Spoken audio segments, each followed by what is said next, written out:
Hoy vamos a hablar de la libertad que ofrece Cristo y la restauración que nos da Él. Primero tenemos que entender qué es la libertad que Cristo nos ofrece. ¿Por qué hablamos de libertad? Cristo nos hace libres, ¿verdad? Dice la palabra de Dios que si el Hijo os libertare, seréis verdaderamente libres. ¿Pero de qué nos liberta Cristo? El hombre que no tiene a Cristo se cree bueno. Ustedes han hablado con personas que no tienen a Cristo en su corazón y dicen, no, yo soy bueno, mala es mi mamá o mala es mi hermana, malo es el vecino, malo es mi esposa, mi esposo, pero yo soy bueno. Todas las personas que no tienen a Cristo en su corazón se consideran buenas. Y resulta que bueno solamente es Dios. Nosotros no somos buenos, nosotros somos justificados a través de la sangre redentora de Cristo en la cruz del Calvario. El hombre sin Cristo se cree bueno, pero realmente no es bueno, es malo. Es más, nuestro Señor Jesucristo dijo, si ustedes que son malos saben dar buenas dádivas a sus hijos, ¿cuánto más el Padre Celestial le dará el Espíritu Santo a quien se lo pida? O sea que el mismo Jesucristo nos restregue en la cara que somos malos. Y precisamente cuando nosotros buscamos de Cristo es porque reconocemos que somos malos. Porque el que se considera bueno nunca va a una iglesia. Y si yo para qué voy a la iglesia si yo soy bueno.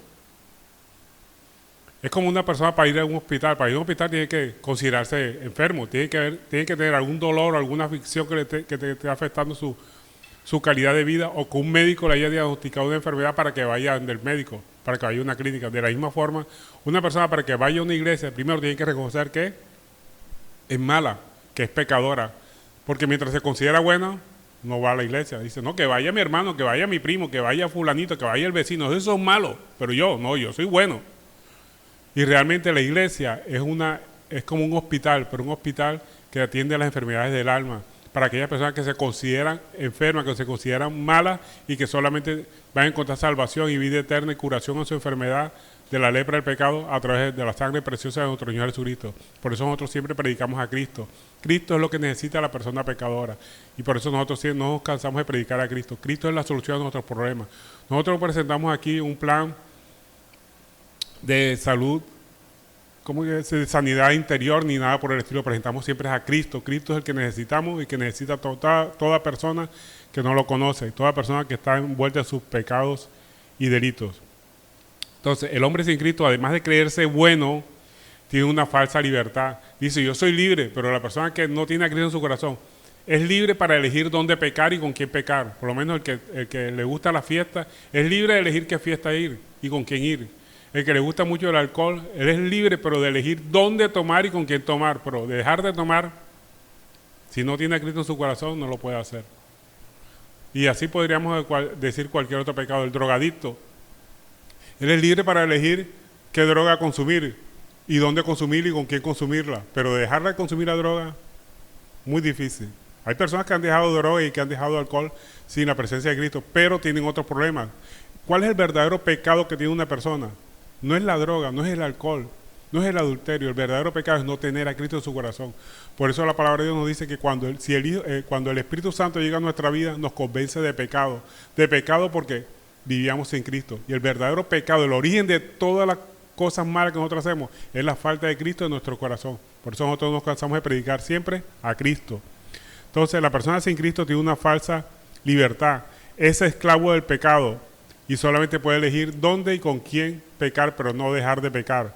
Y es incapaz de librarse de su pecado. Así como el esclavo, ¿verdad? En la época de la esclavitud, el esclavo no podía liberarse por sí mismo, tenía que venir alguien y pagar el precio de ese esclavo para poderlo emancipar, para poderlo libertar. De la misma forma, el que está esclavo de sus pecados, por desconocimiento de Cristo en su corazón, por no tener a Cristo en su corazón, solamente puede ser libertado, obviamente, por Cristo, por más nadie.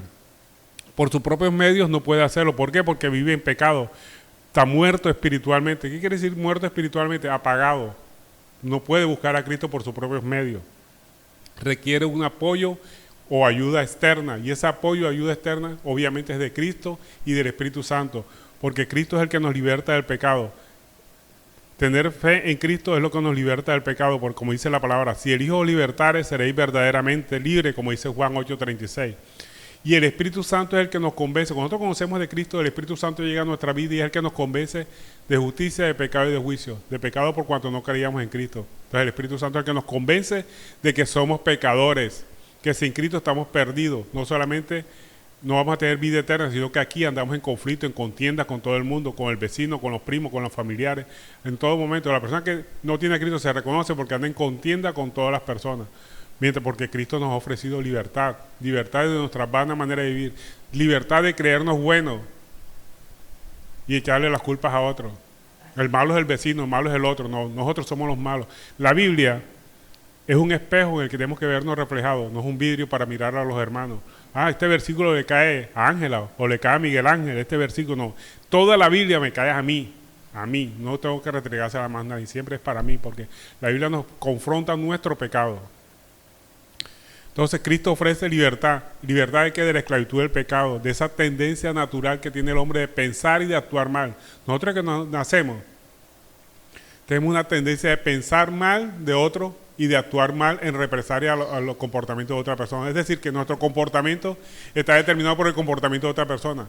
Eso que significa que somos esclavos. ¿Cómo que mi comportamiento va a estar determinado por el comportamiento de otra persona? Eso significa que yo soy esclavo de mis propias pasiones. Pero si a mí me tratan mal o me hieren o me dicen una grosería y yo me quedo tranquilo, quiere decir que esa persona no me está dominando, que soy libre de mis emociones. Y esa libertad de nuestras emociones solamente nos la da Cristo. Nosotros tenemos que responder a una agresión con otra agresión. Y de eso nos hace libre Cristo, nos hace libre de nuestra vana manera de vivir, de creernos de que somos mejores que otra persona y que tienen que respetarnos. Eso se llama orgullo. Y precisamente Cristo nos liberta del orgullo. Cristo ofrece al hombre libertad, no solamente de la esclavitud del pecado, sino libertad de la condenación eterna. Cristo nos hace libre en esta vida de nuestra vana manera de vivir, pero también nos hace libre de nuestra condenación eterna. También nos ofrece libertad de los vicios que dominan nuestro comportamiento, nos ayuda, nos da nueva fuerza. ¿Cómo nos da nueva fuerza Cristo? Porque dice la palabra de Dios que Cristo da nuevas fuerzas a los que no tienen casi fuerza, a los que no tienen nada de fuerza. Multiplica la fuerza al que no tiene ninguna. ¿Cómo recibimos la fuerza que nos ofrece Cristo? A través del conocimiento de la palabra de Dios. Cuando nosotros conocemos la palabra de Dios, ella es la que nos fortalece y empezamos nosotros a obedecer su palabra porque conocemos su palabra. Nos da su sabiduría y nos da su consuelo. Y esa es la fortaleza, la fuerza que Cristo nos da. Nos ayuda en nuestra vana manera de vivir. Entonces Cristo nos ofrece libertad de la esclavitud del pecado, de la condenación eterna y de los vicios que dominan nuestro comportamiento. Nos ayuda y nos da nueva fuerza. Pero además nos ofrece restauración. ¿Qué es la restauración que Cristo nos ofrece? Una vida nueva en Cristo Jesús. Vivir en armonía, no solamente con Dios, sino con nuestros semejantes. La persona que tiene a Cristo en su corazón se conoce porque, primero, vive en paz con todo el mundo. Aunque las personas se levanten contra uno, cuando ven nuestro comportamiento pacífico, obviamente que las personas enseguida empiezan a comportarse de la misma forma. Por eso Cristo nos dice que tenemos que ser humildes y mansos.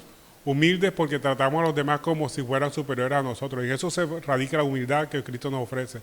Y que seamos mansos. Manso ¿qué quiere decir? Que no seamos rebeldes a la palabra de Dios. Porque es bonito cuando nosotros leemos la palabra de Dios, ¿verdad? Cuando la palabra de Dios nos habla del amor. Pero obedecer el amor implica ser suave con las personas que nos ofenden. Creer lo que las personas nos dicen. No maltratar a las personas de palabra, de hecho, ni verbalmente, ni de palabra. Eso significa ser humilde. Y como consecuencia tenemos que las personas nos traten a nosotros con respeto. Pero como dijimos anteriormente, cuando nosotros leemos la palabra de Dios, es dulce, es bonita, ¿verdad? Vemos que habla del amor y la preeminencia del amor y del perdón. Pero cuando lo vamos a aplicar, perdonar al que nos ofendió, es dura para nuestra carne, ¿verdad? Dice, ¿yo por qué lo voy a perdonar si fue el primero que me ofendió? Y eso tenemos que hacerlo con oración, pedirle al Señor que nos dé la fortaleza para poder dominar nuestros deseos carnales, nuestra ansia de venganza. El hombre naturalmente quiere vengarse. Le hacen uno y quiere contestar con 4. Le tiran una piedra, quiere coger un camión de piedra y tirarse a la otra persona. Entonces nosotros tenemos que dominar esa vana manera de vivir. ¿Cómo? Con la obediencia a la palabra de Dios. Por eso es que la palabra de Dios dice que ella es dulce, pero amarga a nuestra carne. Amarga cuando la vamos a poner por obra. No la queremos aceptar. Y precisamente el Espíritu Santo es el que nos da convencimiento de que tenemos que obedecer la palabra. Vea, y la obediencia a la palabra tiene algo particular, que Dios seguirá siendo Dios así nosotros lo desobedezcamos, pero nosotros somos los que nos beneficiamos cuando obedecemos la palabra de Dios. Empezamos a vivir en armonía con todas las personas, empezamos a vivir en paz con nosotros mismos y en paz obviamente con Dios. Aunque las personas que no tienen a Cristo en su corazón creen que están bien con Dios. Vea, si usted está enemistado con su vecino, enemistado con su familiar, enemistado con alguien, está enemistado con Dios. Esa es consecuencia de no tener a Cristo en su corazón, de estar en pelea con las demás personas. Nosotros tenemos que buscar la restauración con todas las personas. esa restauración que es la vida nueva que nos da el Espíritu Santo, que nos transforma internamente, llevándonos una vida de paz, humildad y de propósito. Porque anteriormente éramos rebeldes, orgullosos, y cuando nosotros conocemos la palabra de Dios, somos nuevas criaturas y nos convertimos en mansos y humildes, porque nuestro Señor Jesucristo dijo, sean mansos y humildes como yo soy. Manso porque obedece a la palabra, se somete. Miremos los casos de los animales. Un animal es rebelde cuando no deja que nadie se monte, y es manso cuando deja que se monten, ¿verdad? Entonces ya no es rebelde a su amo. En este caso, nuestro Señor Jesucristo, que debe ser nuestro amo y Señor. Cuando nosotros aceptamos a Cristo como nuestro Señor, quiere decir que lo obedecemos. Ya no somos rebeldes a su palabra, sino que somos mansos. Y humildes porque tratamos a los demás como si fueran superiores a nosotros. En la medida que nosotros tratamos a los demás como si fueran superiores a nosotros, recibimos respeto de las demás personas. Entonces, eso es lo importante que nosotros tengamos a Cristo. Por eso es importante tener a Cristo en nuestro corazón. Y por eso nosotros siempre predicamos a Cristo. Nosotros no predicamos sanidad interior, ni ninguna doctrina filosófica. Predicamos a Cristo. Lo que la gente necesita es a Cristo en su corazón. Cuando Cristo llega a nuestras vidas, somos verdaderamente libres. Porque anteriormente hacíamos todo lo malo que se nos ocurría. Mira lo que nos dice al respecto Tito capítulo 3, verso 3. Aquí nos da una radiografía de lo que éramos antes de conocer a Cristo. O lo que están sin Cristo también podría haber una radiografía. Tito capítulo 3, verso 3 dice, porque nosotros también éramos en otro tiempo insensatos. O de pronto si no tiene a Cristo en su corazón, de pronto usted es así. Éramos insensatos, rebeldes, extraviados, esclavos de concupiscencia y deleites diversos, viviendo en malicia y envidia, aborrecidos y aborreciéndose unos a otros.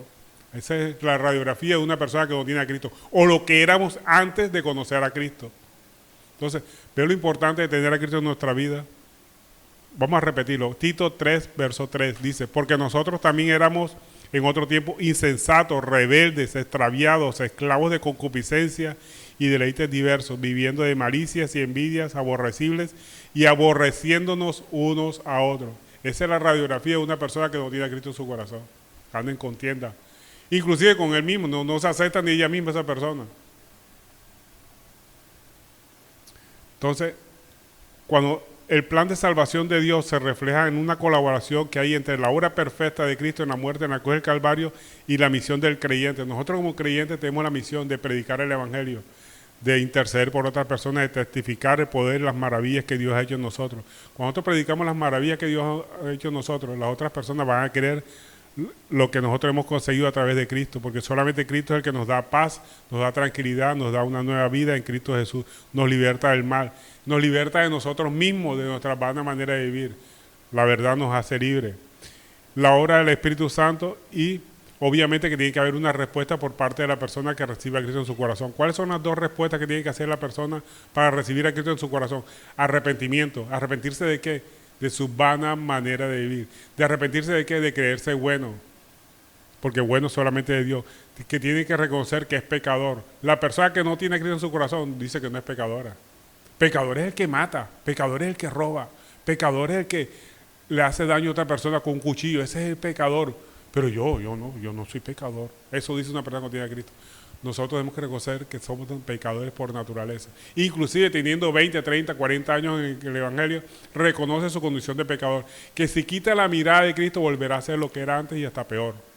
Entonces, el verdadero cristiano reconoce que tiene una condición pecadora, que tiene naturaleza pecadora y que sin Cristo nada puede hacer. Entonces, no podemos hacer nada, ninguna cosa buena podemos hacer sin Cristo.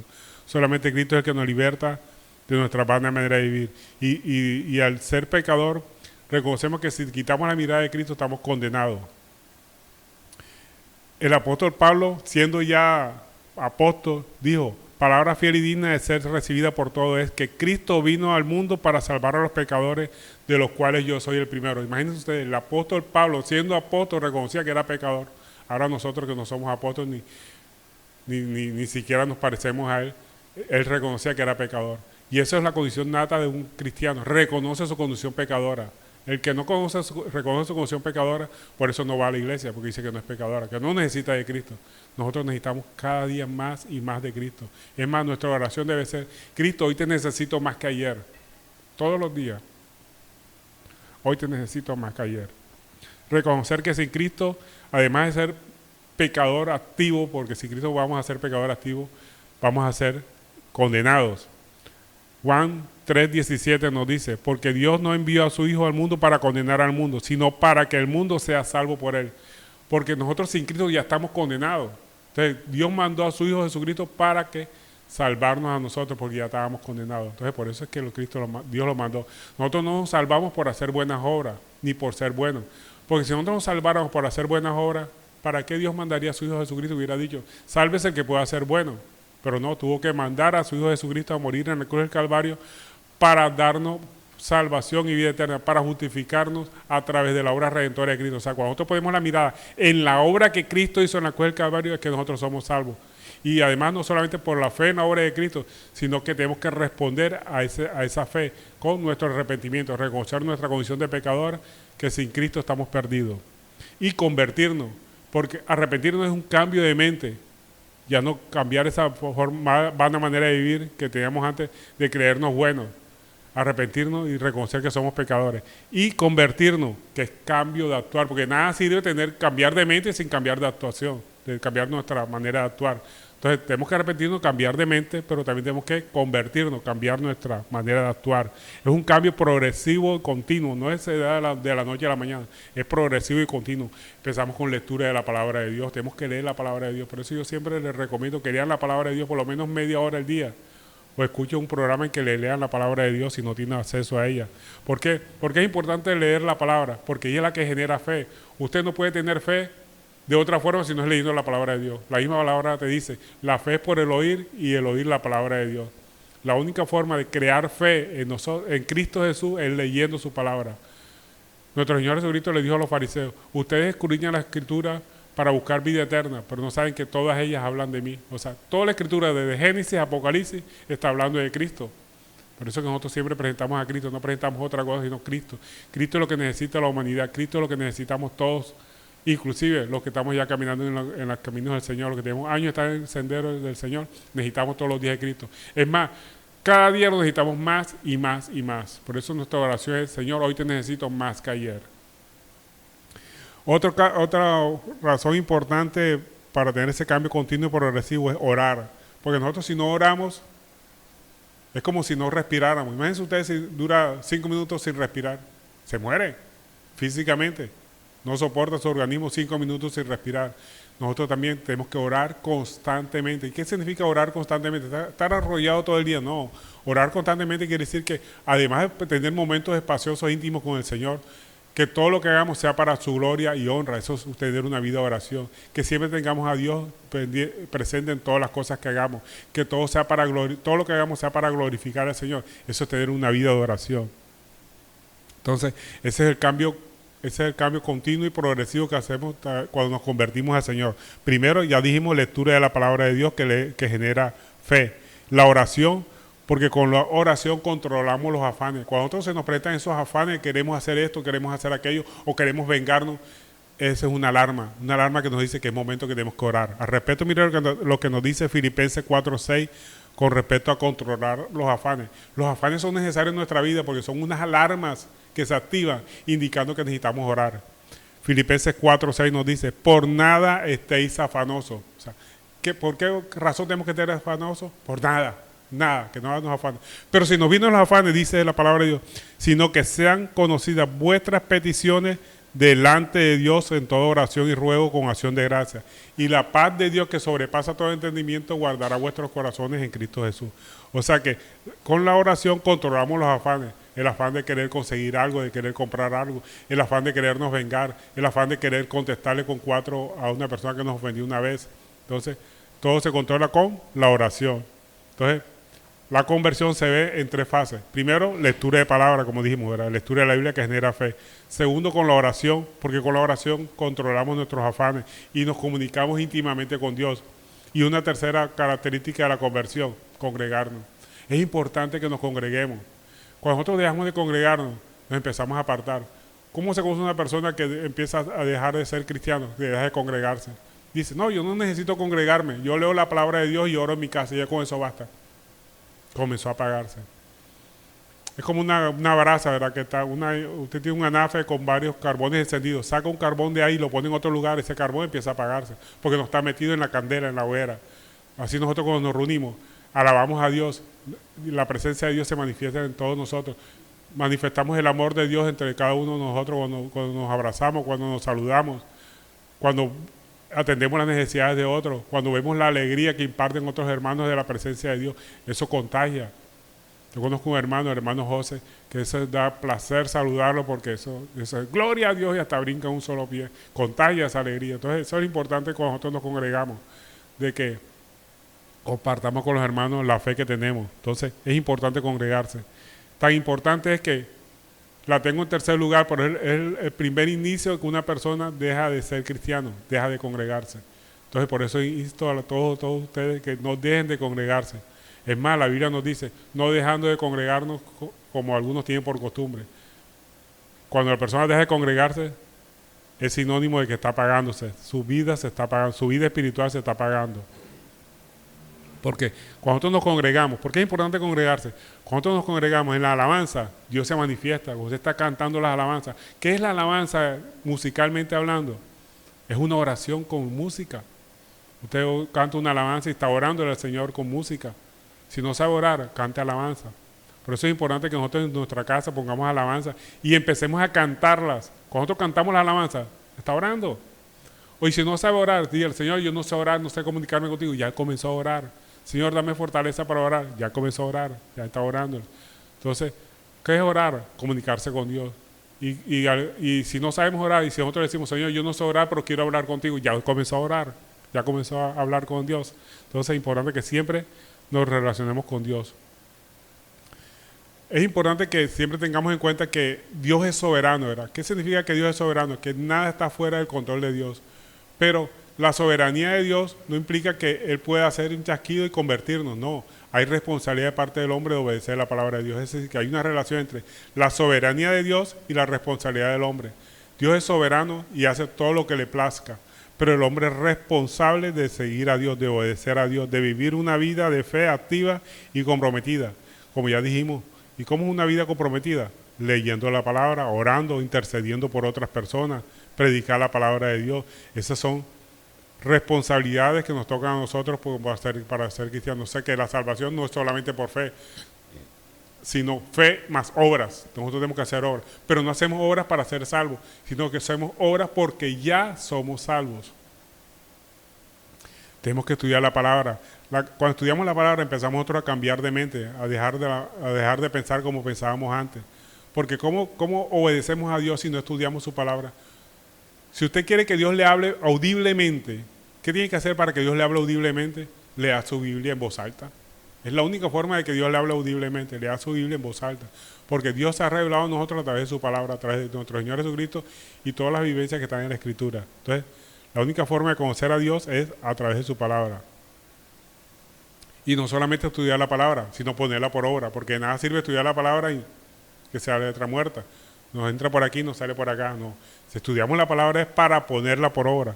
La misma palabra nos da fortaleza para ponerla por obra, practicarla.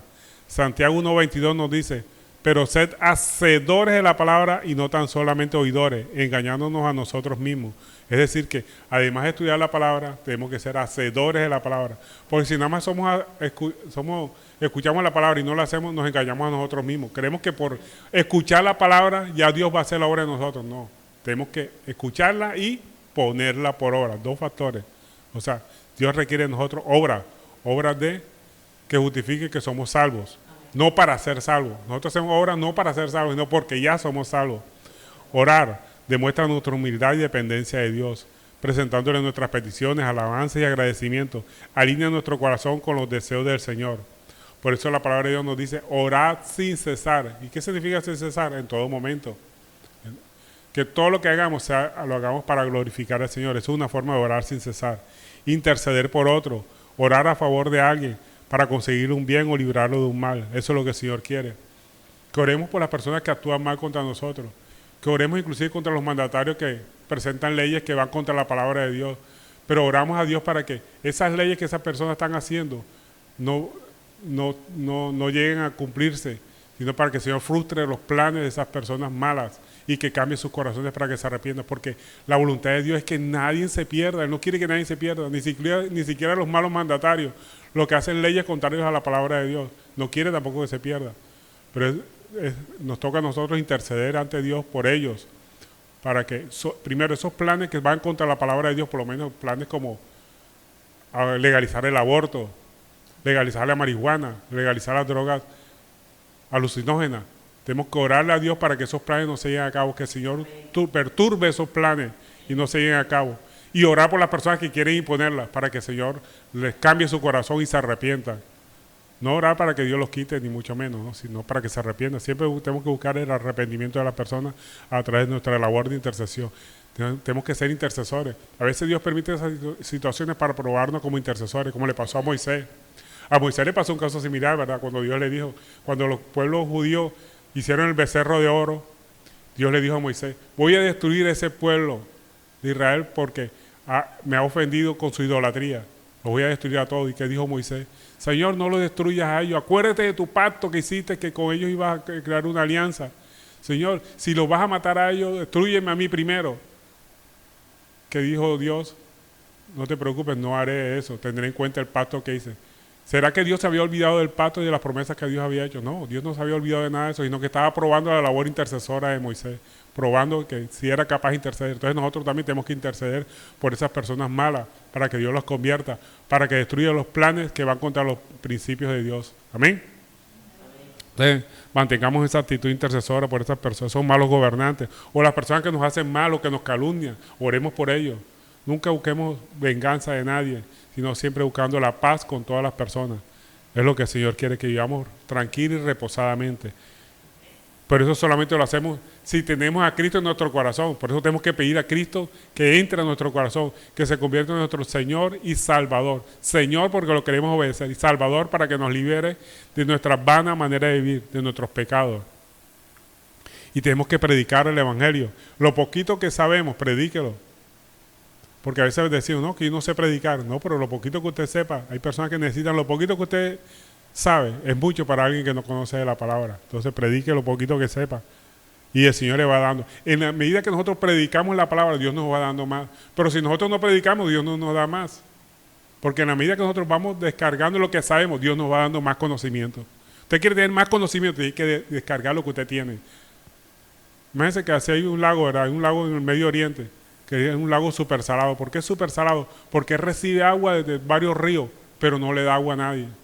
Y así son muchas personas que son como unos lagos, que nada más reciben palabras y están encorándose y no se la transmiten a nadie. Entonces nunca van a tener sabiduría de parte de Dios, porque Dios nos da su palabra, su sabiduría para que la compartamos con otros. Y en la medida que nosotros la compartamos, vamos a recibir más y más sabiduría de parte del Señor. Entonces tenemos que predicar el Evangelio. Es importante que prediquemos el Evangelio. Primero porque demuestra que somos salvos, que amamos a las demás personas, y probamos de que obedecemos a Dios, porque la gran comisión que Dios nos mandó, que nuestro Señor Jesucristo nos mandó, fue ir por todo el mundo y predicar el Evangelio. Entonces, obedecemos a Dios, estamos obedeciendo a Dios cuando predicamos el Evangelio. Ahora, si nosotros nos consideramos pecadores, porque ya conocemos a Cristo en nuestro corazón, ¿qué tenemos que hacer para nacer de nuevo? Es decir, para dejar de pecar. Porque el mayor pecado, como ya dijimos, que puede tener una persona es no tener a Cristo en su corazón. Pero cuando recibimos a Cristo en nuestro corazón, todavía hay cositas que nosotros hacemos que sabemos que están mal ante los ojos de Dios. ¿Qué tenemos que hacer nosotros para dejar esas cositas, entre comillas, que tenemos nosotros en nuestros corazones sembradas? Estamos esclavos de algunos vicios, algunas ataduras. ¿Qué tenemos que hacer nosotros para dejarlas de hacer? Nacer de nuevo, necesitamos nacer de nuevo. Cuando nosotros no conocemos a Cristo, tenemos una naturaleza carnal activa, es decir, que hacemos todo lo que se nos ocurra. Lo primero que se nos ocurra, eso hacemos. Si me dicen una grosería, contesto 5. Esta es la naturaleza carnal. Pero cuando nosotros conocemos de Cristo, cuando ya pedimos a Cristo que habite en nuestro corazón, ya el pecado no nos domina, ni tenemos esa tendencia a actuar más, sino que reconocemos que si respondemos con una grosería, con otra grosería, estamos en pecado. Pero no podemos a veces contra esa naturaleza. ¿Por qué? Porque tenemos una naturaleza carnal, espiritual apagada. Nosotros tenemos dos naturalezas, una carnal y una espiritual. Cuando no conocemos a Cristo, la naturaleza carnal está viva y la naturaleza espiritual está muerta o apagada. Más exactamente el nombre sería apagada.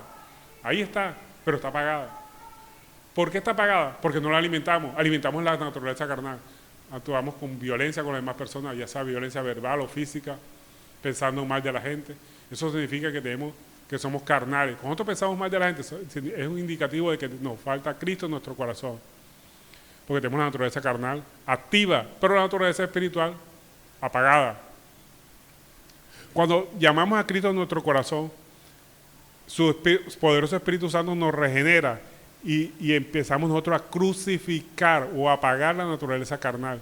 Ya vemos que contestar con grosería a otra persona que nos ha agredido con grosería es pecado ante los ojos de Dios. Entonces empezamos a dominarla, pero no con nuestra fuerza, porque con nuestra fuerza no podemos, sino con el Espíritu Santo viviendo en nosotros. Le pedimos, Señor, dame fortaleza para dominar mi lengua, mi manera de pensar.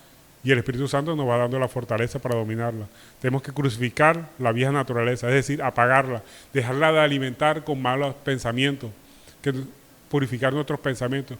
Por eso hay un salmo que dice, Señor, que los pensamientos y los dichos de mi boca sean agradables a ti. Esa debe ser nuestra oración, que los pensamientos y los dichos de mi boca sean agradables a tu presencia. Que seamos olor grato a su presencia, como la alabanza que estábamos cantando ahorita. Quiero alabarte, Señor, no solamente con mis pensamientos, sino con los dichos de mi boca. Y alabamos a Dios no solamente cuando cantamos la alabanza, Señor, te amo, te adoro, sino cómo nos expresamos ante las demás personas. Si somos groseros, eso demuestra que tenemos una naturaleza carnal viva. Tenemos que apagarla con la obediencia a la palabra de Dios. La naturaleza carnal pierde su dominio a medida que hacemos morir las obras de la carne. Cuando empezamos a tener una vida guiada por el Espíritu Santo de Dios. Cuando empezamos a someter nuestros deseos y nuestras pasiones pecaminosas a la voluntad de Dios. Empezamos nosotros a activar la naturaleza espiritual. Y eso es un proceso continuo, que significa mantener el fuego encendido en nuestro corazón de la parte espiritual. Pero para mantener el fuego encendido del Espíritu Santo en nuestras vidas, es decir, que la naturaleza espiritual empieza a ser vivificada, necesitamos cultivar una vida de oración, necesitamos estudiar la palabra y comunión unos con otros, ¿sabes? Como dijimos anteriormente, congregarnos.